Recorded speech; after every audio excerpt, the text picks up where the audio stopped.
Hi everyone, it's Lynn from Hey Lynn Vintage and welcome back to Retro Cooking Wednesday.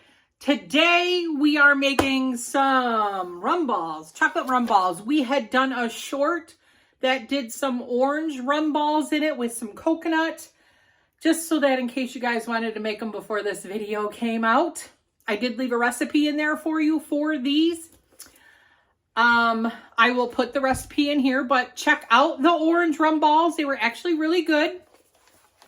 But this one here is submitted by Miss D. Dean Bernard, Noon, Gourmet Chemistry. Gourmet Chemistry. Back in 1969. Pretty good. Hamilton Beach, AAUW. So this is Hamilton, Ohio. We are still doing our favorite recipes out of University Women Desserts. So let's go over those ingredients. All right, everyone. So the ingredients I'm going to use for the chocolate rum balls, they were a little bit, I went through so many recipes and they were all very similar. You know, they were a little bit off here or there, but this is what I'm going to use. I'm going to use 11 ounces. I'm going to use the whole box of vanilla wafers, 2 tablespoons of cocoa powder, 1 cup of powdered sugar. I've got this beautiful gold Bacardi rum. I'm going to use a half a cup of the rum. I ran across one because they either had corn syrup, they all wanted light corn syrup, or log cabin syrup. So there was one that had 4 tablespoons of log cabin syrup.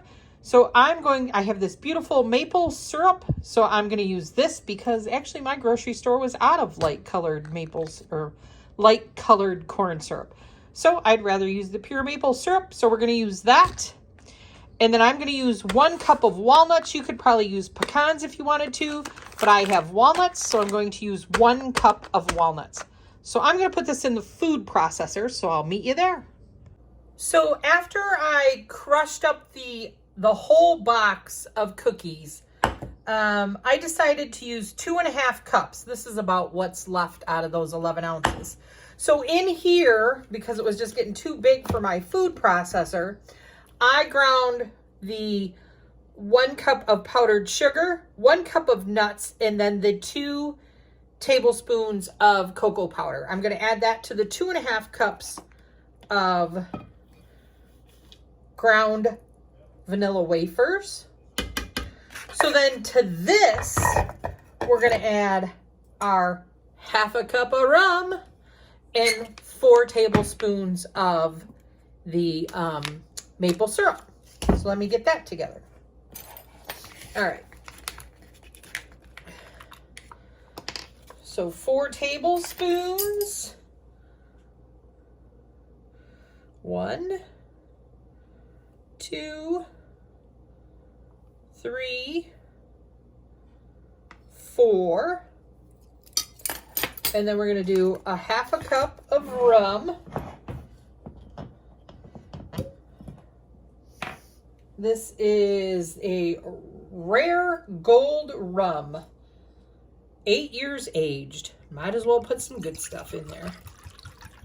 So we're going to eyeball our half a cup.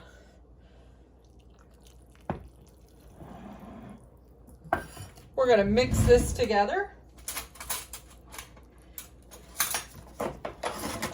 And if it's too soupy, we will add more of our vanilla wafers. So let's mix this together.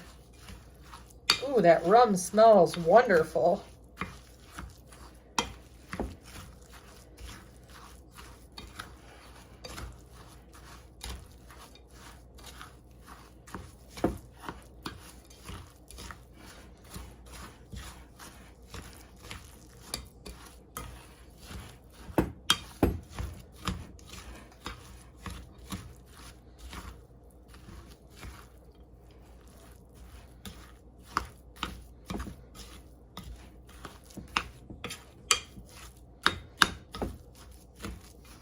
Ooh, that smells, if you could just smell it. It smells wonderful.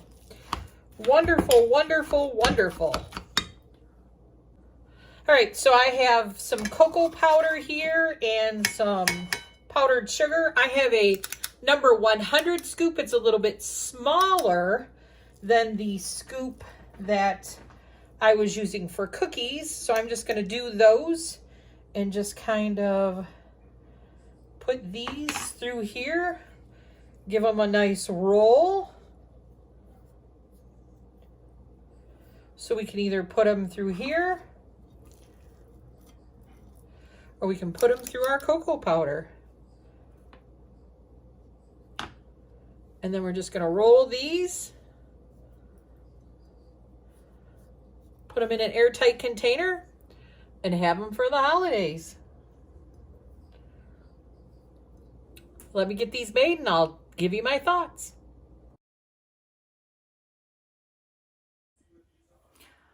All right, everyone, my thoughts on these rum balls. Whew. With this beautiful rum that I had, this is only 80 proof, 40%. I mean, it wasn't that strong at all, but boy, it's strong in those rum balls. Let me tell you something. You want to escape from your friends and family from the holidays, make them a plate full of those. Everybody will be having a good time. So, with that being said, this is Lynn from Hey Lynn Vintage. Don't forget to like, comment, and subscribe. And don't forget to look for the short on the orange rum balls. We are doing all these Christmas cookies. Your platter is going to look great with some really good retro cookies. So, stay retro, my friends. With that being said, this is Lynn from Hey Lynn Vintage. Cheers. Have a good one. Night.